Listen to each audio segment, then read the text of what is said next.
today. Today is pretty exciting. I've been meaning to do this training for a while now.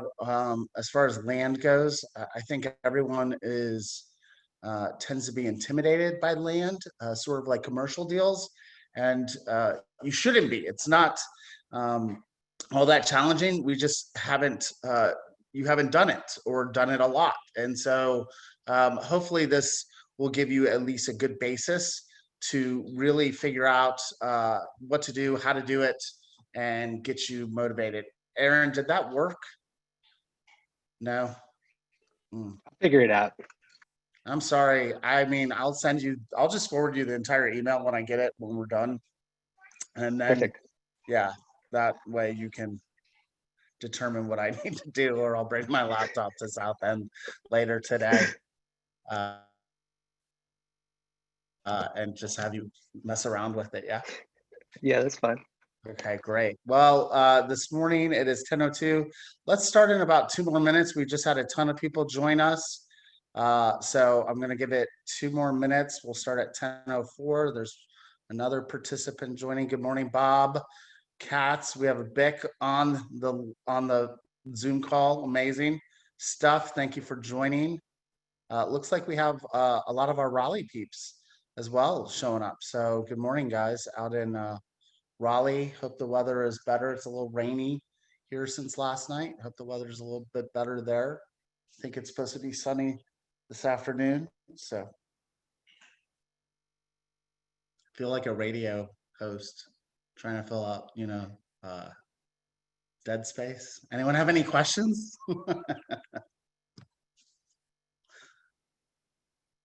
All right, looks like we have 18 people aboard. We're waiting until 10:04 to start. I just heard from Mr. Michael Curtis at Movement Bank. He will not be joining us.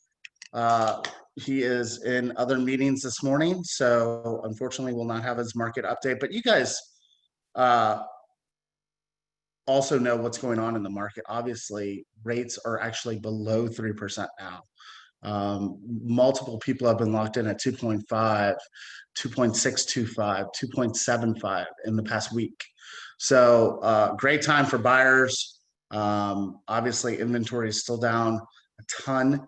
So if something to speak about for the market update, rates are literally in the twos now, and you don't need 800 credit score. Close to it, but you can get in the twos somewhere in the 770s, 780s, 790s, or even possibly a little bit lower, depending on the institution. But have those conversations. But they're all in the twos now. A lot of them are. So good morning, everyone. For those that don't know me, obviously, hey, there's Bob live and coming at you. For those who don't know me, my name is Keith Sandman. I run the training for Costello's 3 offices. Today we are we're talking about land purchases, and Bob or anyone that feels that they want to jump in with anything to add, please feel free. If you guys have any questions, let me know, but I'm going to share my screen and go to my MLS and just show you what this sort of looks like. All right.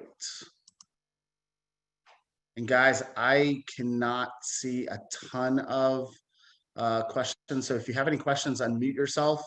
Can you guys see let's start that over. Can you guys see my screen? Give me a thumbs up. Yes. All right, good. Or a yes, that works as well. So this is your Canopy MLS. Obviously, Raleigh, this is not what your MLS looks like, but feel free to follow along. I'm sure it's very, very similar in nature. They don't stray too far, but if you go to the search bar right here, most of us only search residential in detail. I don't know if you guys know this, but you can do multifamily, you can do lots, acres, farms. That's what we're going to focus on today. You can do commercial. Most commercial agents do not put their listings on MLS just because it's not what they use typically. So you're not going to find, you'll find a couple, but you're not going to find 98% of what's out there available. You also have rentals on here. Guys, a lot of people are always asking about rentals and if they can help people with rentals, or if investors want to buy and hold and do a rental for investment purposes, where to find certain what it's closed for as far as rental income. So you can go to rentals on here. It's great. Agent, office, I'm not even sure what cross property means. I'd have to look that up. I have no idea, but you can look up agents, you can look up offices, you can look up open houses. So if you have clients that are stopping by and are visiting from out of town, you guys can go to open houses and type in a specific area, a zip code, a neighborhood, a city, whatever that looks like, and give those people, you know, if they're trying to get familiar with the area and they're just going to pop around and pop by places, open houses, obviously property history and the tax search. So we are going to go to lots, acres, farms, okay? So we're going to detail. These are the three that automatically are selected right here. I'm going to enlarge the screen for you guys. Hopefully this makes it a little bit easier. It's a little bit easier to see, hopefully. You have coming soon, no show, active, and then under contract. Obviously, we're not going to be looking at under contract properties. We don't want to look at anything that's already essentially off market. We want to show our clients what's available and what's available now. So we are looking at coming soon, no show, and active. Now, let's just type in a city, right? Charlotte. Okay. What are we looking for? Are we looking for acreage, commercial, farm, lot, unimproved? Do we even know what we're looking for? It most likely is going to be a lot. People will come to you and want to build. However, you can keep it pretty open and pretty not specific. Right now we have 232 matches for, again, this is lot, land, acreage. Now, if you need a specific acre, or if they're looking for a price, let's say they want to go up to 200,000 for a lot. Now we're down to 65 matches. You guys see that, right? Or you can do approximate acres. Let's do 1+ acres. Now we're down to 19 matches. And again, this is very still general in terms. We're going from 0 to 200. I'm almost done in here and I'll leave. I'm sorry. Oh, if you guys can mute yourself, if you don't have a question, that would be great. I'm sorry, I thought someone was asking a question. But if you guys can mute yourself, if you are not asking a question, that'd be great, just for background noise. So we have coming soon and active. This is just Charlotte, 0 to 200, 1+ acres. So, oh, I want a house on 3 to 5 acres. Great. Or I want a house on 1 to 3 acres. Great. 1+ acreage. We have 19 results. Okay. Make sense so far? Any questions? I'm going to take this pretty slow and pretty basic. Okay. There's a lot of things that you can check on here. You can check city sewer. You can check county sewer, public sewer. You can check and see if you want to be septic.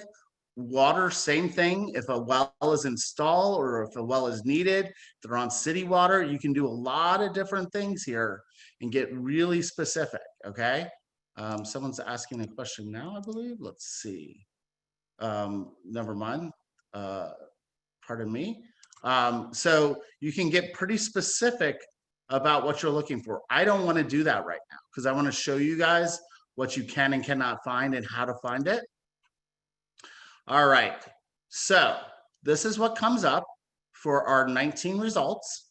You have 1 coming soon. You have 18 active properties. You have a total of 19 properties that fall somewhere under $200,000 in Charlotte that really makes sense for our clients looking at 1+ acreage. Okay. Now, if you look at this, you'll have different zonings. Again, this is Charlotte, right? R for residential, R4 is typically residential. This is a question that everyone has. Guys, to be specific, if you don't know what you're looking at as far as the zoning, go to the specific county or the specific city that you're looking and look up zoning. You can Google it. You can actually go to the county websites, the city websites. You can look up the definitions for all the different zonings. It's like an index at the back of any book. I believe the index is at the back. Yes, the index is at the back of the book. So you can look up any sort of zoning and know what it's zoned for. Typically, what you're finding here, we're again looking in residential. We're not looking in commercial. Typically, all of these will be residential, whether it's R3, R5, R4. It could be a mixed use. It could be commercial or residential. You can look up all of these. Typically, though, everything that you look up in land and lots and acreage is going to also include residential. If it does, it should always have that. It may include others, but it should always be residential. But if you have any questions about zoning, codes, all these numbers, things like that, really, really, really just Google where the property is, whether it's the county or the city. Log in. They'll have phone numbers that you can call. You can talk to people as well at those different areas. We're just going to look at this first one, okay? So this is the sanctuary. This is 3.2 acres. I'm going to click on this. Can you guys see that okay? So this is the sanctuary. It actually already has an actual address. We're going to go back actually to single line display. Some of these won't have addresses. It will just be Mason's Drive. It won't have an address. It will be lot 00 Elderberry Avenue. Some of these will have addresses already, some will not. So don't panic about that. It will have an address later on if it doesn't have one yet. But this has an actual address, 10526 Wildlife Road, listed for $195. Tax value is $294, so it looks like a pretty good deal. Just when we're looking at that briefly, don't know. I'm just pointing that out, guys. We're looking at tax value. Obviously, when your client is wanting to build a home and they purchase land, the tax value on the land should be fairly inexpensive prior to the home going up. So their taxes will increase dramatically once the home is built. Make sure that your clients are aware of that. Make sure that the escrows are done properly when you're talking to the loan officers to do the construction to perm loan or whatever that looks like, okay? This is a lot. This is in Charlotte. They are saying per acre, this is 3.2 acres right here, that each acre is $60,937.50. This lot description has paved frontage. It's private. This lot is actually on the water. It's wooded, and the restrictions to build, it needs to be submitted to the Architectural Review Committee, okay? So that they'll look at the plans that your builder has, and they'll either approve that or not approve that. You have septic needed. This is on city water. It looks like well needed if you want it, or you can be tied into city water. So it probably has two options for you to do. Again, these are questions that you want to be asking the listing agent, but you obviously need septic right away. As far as it doesn't, I don't know if you can tie into sewer. It's a question to ask. This is a privately maintained road. So if your client builds there, their HOA, it looks like is pretty expensive right here. It's $1,217 a quarter to live in that neighborhood. So that includes obviously maintaining the roads along with any other amenities. It looks like they have a clubhouse, fitness center, lake access, outdoor pool, playground, sidewalk, tennis courts, and walking trails. So they are charging a little over $400 every single month for you to live there. That includes the road maintenance, okay? So hopefully that makes sense. They are accepting cash or conventional. Seller has owned this for at least 1 year. And then they give a description as far as the property is. Agent to review CCRs and HOA documents for building guidelines and restrictions. Okay, buyer is responsible for any necessary fees per the water connection and all fees per septic installation.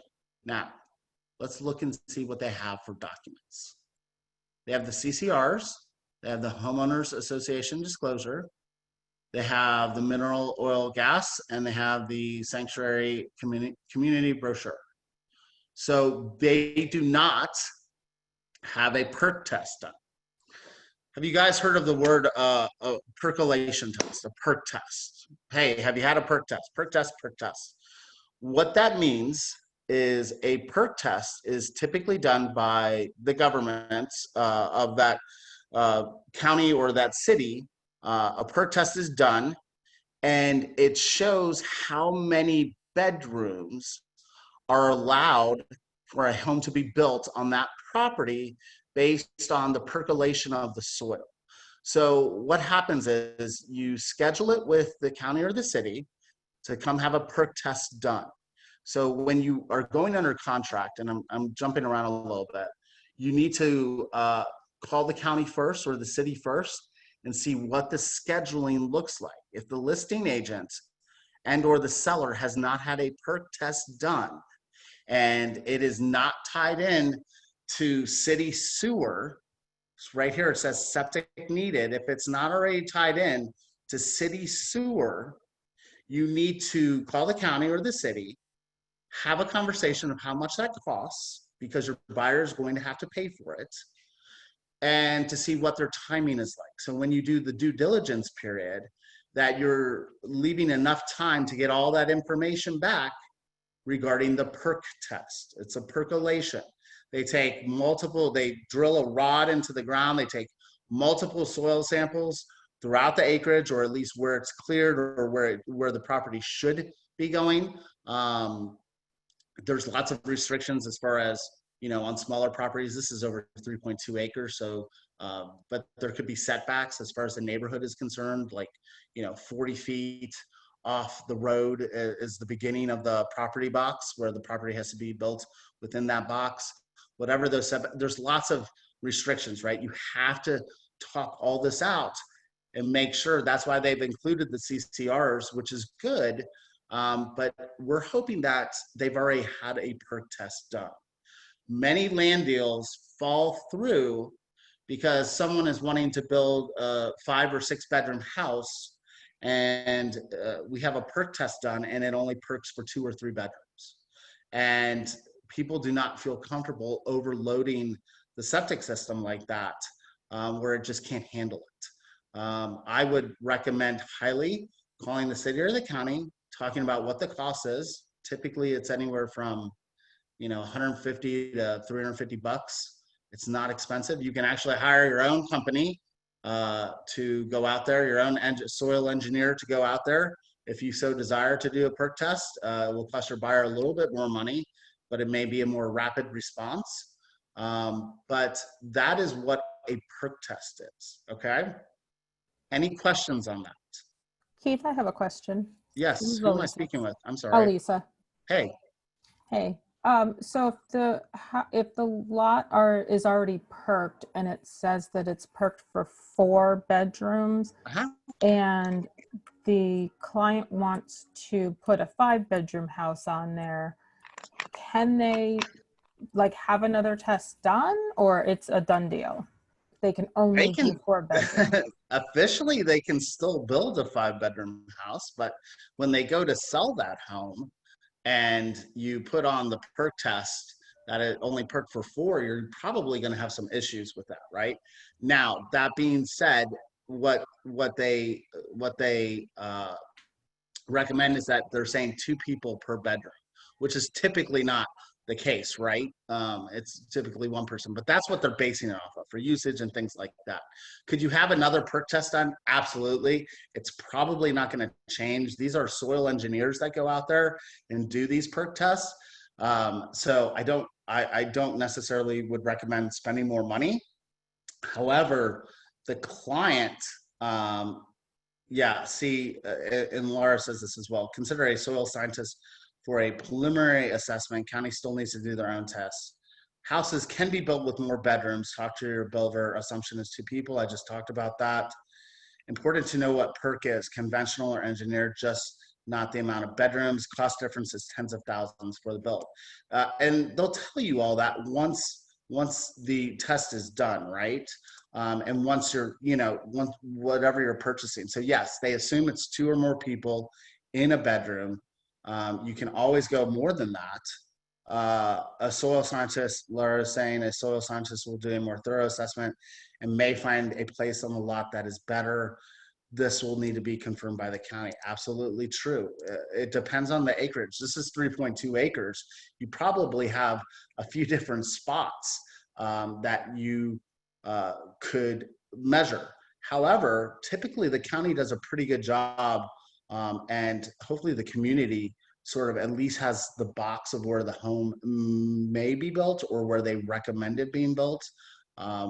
So does that answer your question? That's a lot of information right there. Yeah, I guess. I So think yes, they can build a bigger house. they can build a bigger house, and Sure. is resale going to be an issue? Yes. Possibly. Yes. So if it's about a 7-acre lot, there's 5 people in the family and they want 5 bedrooms or more. Sure. Mm-hmm. And it perks for 4. Mm-hmm. But looking at so do they have a survey? Did they give you the places that they did the perk test for? Did they go around those 7 acres and take other soil samples, or did they just focus on one little area? These are all questions that you should look at when you get that test back, right? And see what they did. And that might be there. I don't know. They're kind of dreaming right now. Sure. And this is, we're digging in the weeds, and every case is individual. Every acreage is different. Every size is different.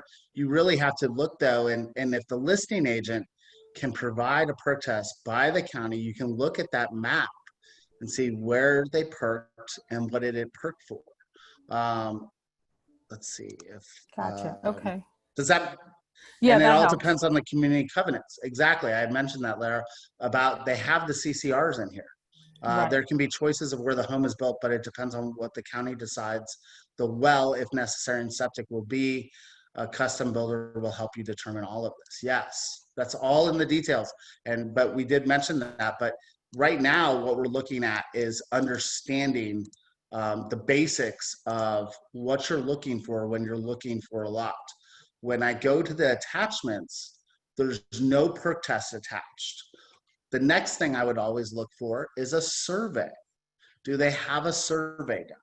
And it doesn't look like they have a survey done either, that they're providing a survey. Obviously, a seller doesn't have to provide a survey, but it's a great cost-saving tool if the listing agent and or the seller provides a survey. So my next thing after a perk test, hey, has this already been perked? My next question, number 2, would be, hey, do you have a survey to provide?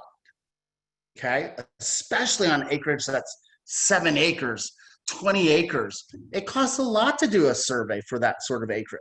And there's lots of different surveys. So you don't, there's tons of different ways to do surveys as well. So, it's, a basic one should get the job done for you. But it's very expensive to do surveys, especially the larger the acreage is. I had one home that we sold, and it was on 120 acres. Luckily, they had some friends. One of them actually does surveys, and they paid him a way less amount than it should have cost, where it could be thousands of dollars to do a survey for that size of property. You guys know in a regular neighborhood, a 1/4 acre lot, if a survey is done, is anywhere from $400 to $650 depending on who does it. So surveys can get pretty hefty. So my next question is, do they have a survey to provide? A survey will show also any easements. It will show everything that you need to know about that specific piece of land.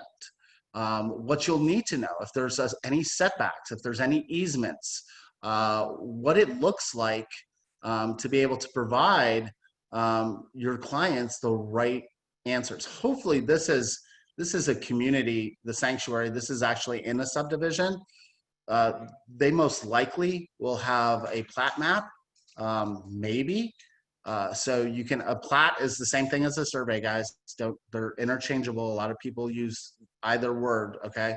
So they're interchangeable.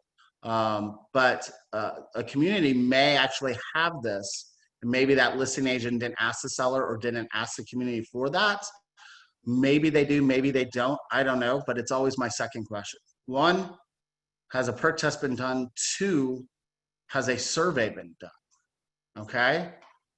Any questions on that? No questions. Okay. Do you guys, so for a perk test, it could be weeks. For a survey, I think a lot of surveys right now are being done in 3 weeks plus, 3 to 4 weeks. So when you guys are doing land purchases for clients, specifically for residential, I'm not talking commercial and doing environmental tests or anything like that. I'm talking residential. When you're doing the contracts, you have to be very specific on your due diligence period and everything that goes into a land purchase. The documents are on .loop, by the way, for land. So look up those contracts. I wasn't planning on going through those this morning, but I just wanted to give you guys a basic understanding of when you're searching for different lots and when you're searching for land for your clients to build, a perk test, a survey, looking at the documents, what's attached, seeing what's out here, looking at the CCRs. A lot of the developers will want a certain size of home. So say you build a home and has to be at least 2,500 square feet. That's usually a requirement for a lot of the neighborhoods, is a minimum size of a build. Things like that. Let's see, we have another question. Give the perk test to the custom builder. Lara saying give the perk test. He will tell you what kind of septic system is required. Yeah, engineered systems can add months, 5 months to the build as well as much as, yeah. And that's what it just depends. Is it a standard septic? All these things you're going to find out when it's perked and you're talking to your clients and you're talking to the builder. They should already have a builder in mind. You should have already narrowed that down prior to land it, and just having these conversations and communicating what information you're gathering to the people that are actually going to be able to give you the right answers, right? We are not builders. We are not GCs. I don't work for the county. However, I am speaking to them frequently, and I'm speaking to the GC frequently and explaining what our client is wanting. A lot of people at this stage of the game have not done a custom build before, have not bought a lot before and built on it. This is their dream home. This is their final home. This is their end goal. And prior to that, they haven't done this. So make sure you partner with the right vendors. And by vendors, I mean the GCs and their subs and things like that, and really have good conversations and in depth and provide all the information that you can. The information that you need is a perk test. The information that you need is a survey. You're going to have to provide all that to the builder, so then you can determine what is and what isn't available to do on that piece of property. Okay, does that make sense? We're going to look at some of these other ones. Here's a basic one right here. This is none. Hey, Keith. Yes, sir. As long as you're talking about tests, one of the other tests, especially in a development like what we were just looking at, yes, is maybe looking at getting a soil compaction test done as well. A lot of the times during construction, that dirt is no longer virgin soil. It's been moved around by construction equipment, and it may no longer be acceptable to build a house on that without doing some things to correct the conditions, so your house doesn't wind up with sediment cracks and foundation. Yeah, and that's usually, and that is a test that's usually done though. You can do that prior, but usually it's done because even if that soil isn't correct, they can bring in different loads of fill and fill it properly. The builder can do things like that. I've had some renovations done on a couple different properties where we've added and we've dug up the dirt. And boy, oh boy, you dig up dirt in North and South Carolina, you got red clay, you have dirt, you have trash, you have all sorts of different things, right? So that's a great idea, and you should mention that to the GC and talk to them. I don't necessarily know that I would do it prior to being under a contract and or closed, and then it could be a little bit of additional cost, but most builders are able to navigate that, right? Most land, somehow, some way, but it's a cost issue, right? Somehow, some way, you can always develop. We can develop flood zones and floodplains. It just costs more, right? So you just have to be cognizant of that. Soil is an interesting beast, but most of the time it's a pretty easy workaround. But yeah, a soil compaction test just to sort of get that idea, because that's not something standard that the county will do. Always ask your GC, see what the cost is, and see if the buyer is willing to go that route. However, when they do dig, it shouldn't hopefully be too bad. But great point about that, and hopefully the GC, whomever the builder is having those conversations as well. This is the Plaza extension. This is right in Charlotte. This is a list of 170. Tax value is $77,500. So this one you can tap in to city water. A tap fee is required. Do you guys? What they do is they measure these fees in linear feet. So for them to tap in, for your buyer to tap in, what they do is they measure the distance. That you show them the plans, you show them, hey, here's the building, approximately based on this, to tap in, to tie in, tap in, both interchangeable, what looks like cost-wise. And I don't know why I'm echoing, sorry. They base that off linear footage. It's pretty expensive. It can be anywhere from $100 to $200 per linear foot on average. Again, every place is different. Every city is different. Every county is different. I'm just quoting you some of the things where I've had people tie in where it was, a couple $100 a linear foot, and it was, 60 feet or 600 feet. If you're on a big piece of property, that's going to cost you something. Most builders, when they're looking at larger tracts of land and you want to sell to True Homes or a builder like that, a tract builder, they'll look to see that there's easy tie-ins. They won't want to do septic on a community like that. Even if it only has 30 homes, they're not going to want to put septic in for each home. So anyways, that's what a tap fee is, or a tie-in fee. It can be anything. It can be, but typically it's a couple $100. And that's the fee for that.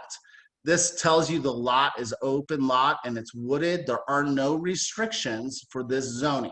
You have to look up the zoning to make sure what that zoning is. I'm sure it's residential. This is a publicly maintained road.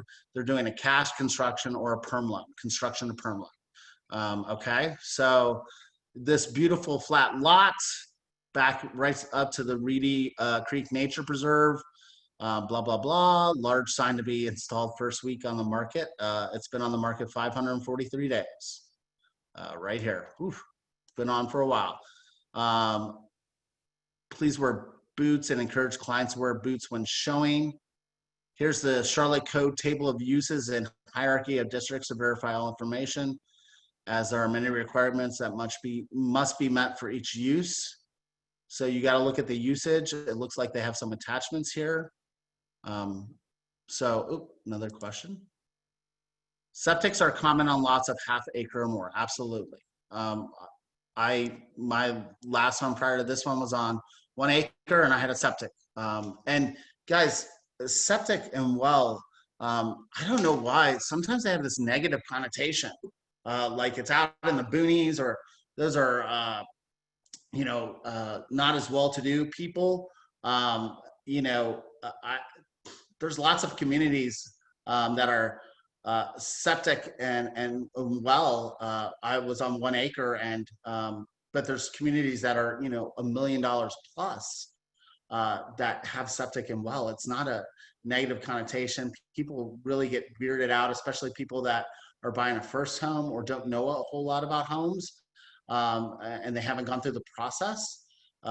Septic and well, I mean, heck, wells, you never pay water. Run your shower for 20 days. Just don't let your well run dry, I guess, which isn't a problem here this year anyways, as far as rain goes. But septic and well, I don't know why people sort of have a negative connotation. It's a little bit more upkeep, but as far as just maintaining, but over the life of it, it actually ends up being quite a bit less expensive than having a water bill each month, than having a sewer bill each month if you are charged a sewer bill for county or city. So that, you know, septics can be installed on any size, wells can be installed on any size. You don't need a specific size, but yeah, typically it's more than your regular neighborhoods and PUD developments and things like that, that septic and well. What else? What other questions do we have, guys? I don't want to belabor this, but I wanted to just show you guys some of the things that we're looking for and get you familiar with terms and what to ask when you're looking for lots. You know, what I recommend is that you find some builders and know what they charge. All builders are different depending on the finishes. All your charges are going to be different for your buyer depending on finishes. But when they say, you know, there's homes that can be built for $120 a square foot, there's lots of homes that are built for more than $200 a square foot. Also, that only includes HLA. So a lot of homes, they don't include, when they're quoting you those prices, the garage or the patio or things like that. Those are all extras and add-ons, right?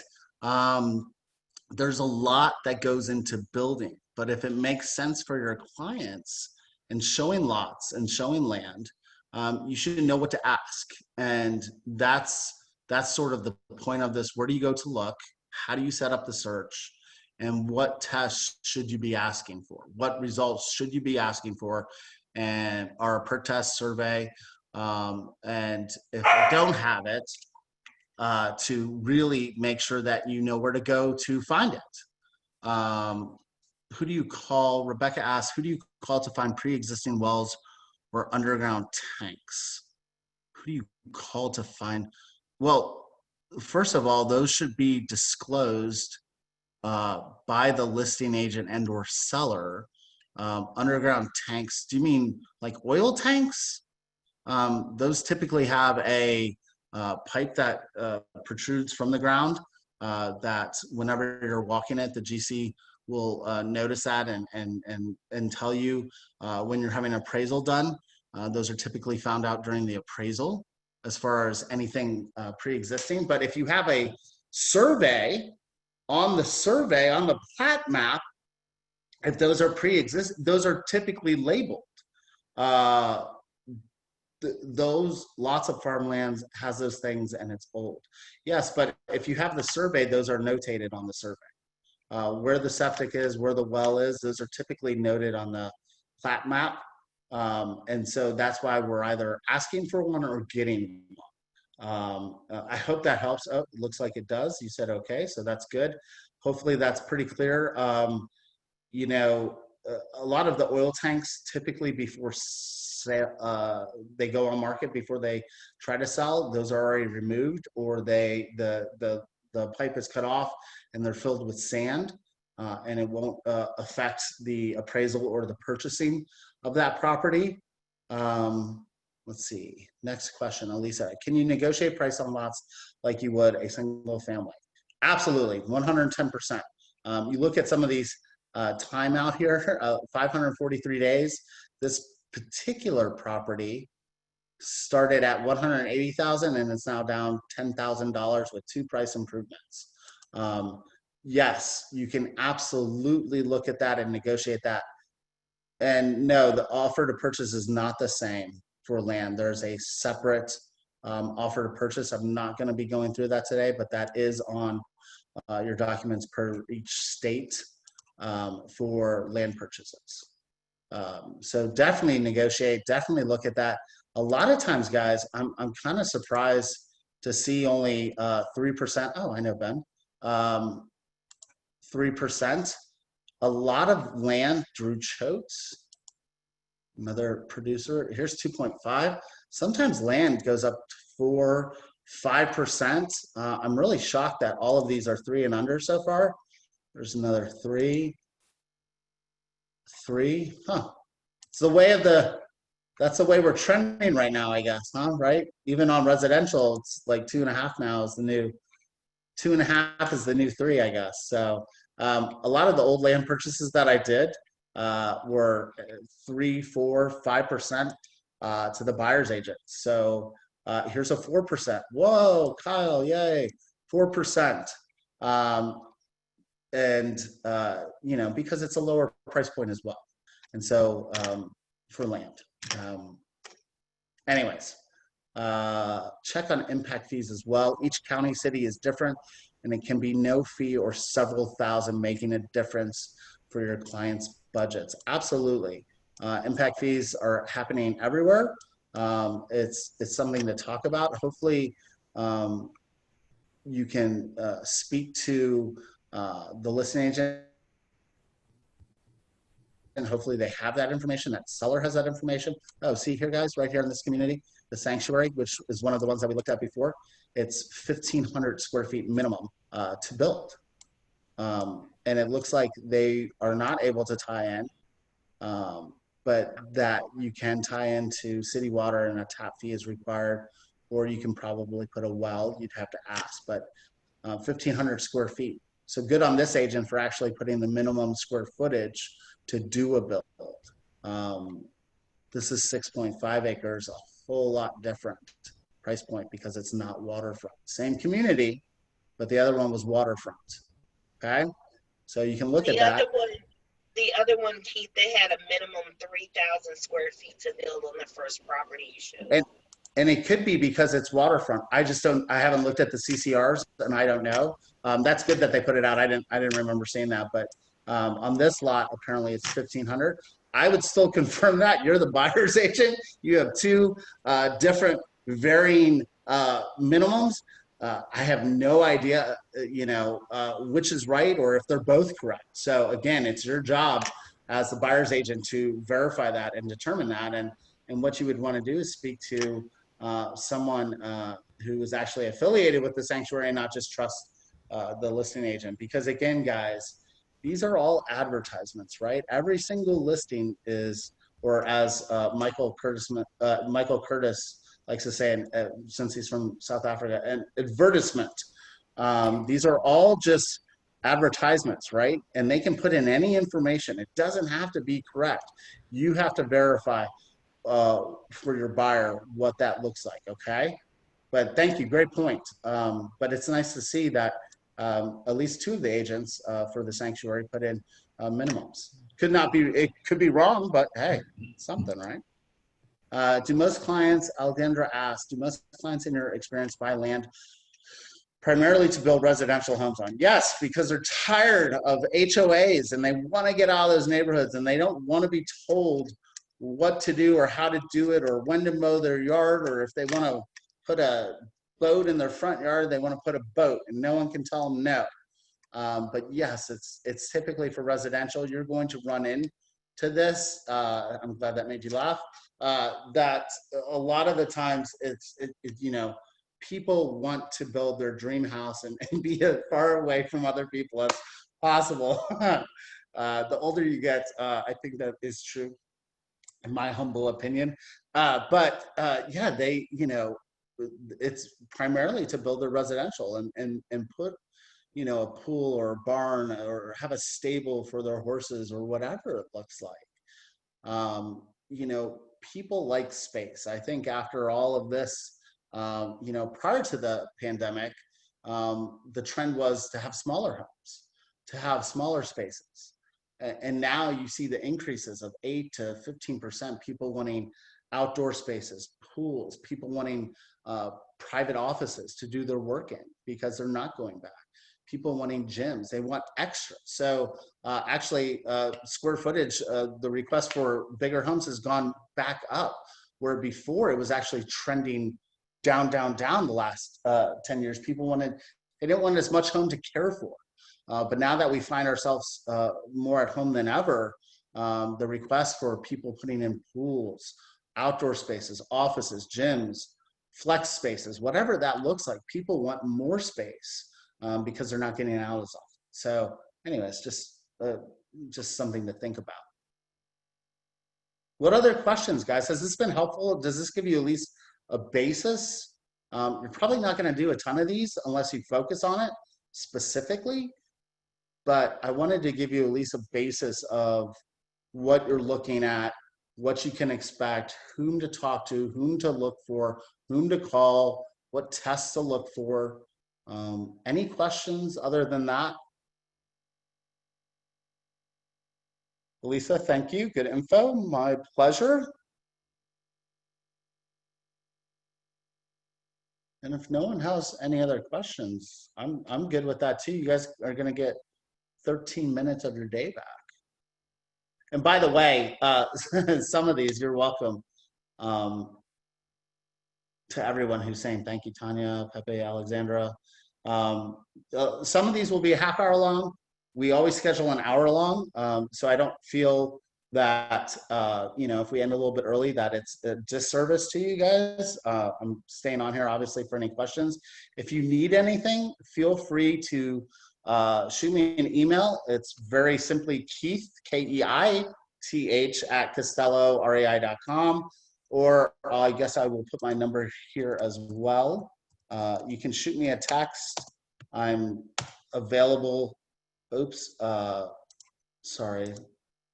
I'm available throughout the day. If I don't get back to you right away, promise I'll get back to you before end of business. Guys, any other questions? No? If not, thank you all. I think we had like 27 people on this morning. I hope this helps. I hope this gives you a basis. We can really dig into this, but again, we're keeping this pretty general. I don't think anyone has a land deal right now, but if you do, feel free to text me, call me with any questions. Happy to help out. I know Bob can answer a lot of these questions as well, but we'll do our best to get you guys squared away and make sure that we're looking like the geniuses that we all are when we do these for our clients. Okay, guys. I appreciate everything. Thank you for joining. And I will talk to you guys all later. Thanks, Keith. Have a good day. Hey, y'all, have a great day. Happy Tuesday. Yes, Tuesday. I should know that by now.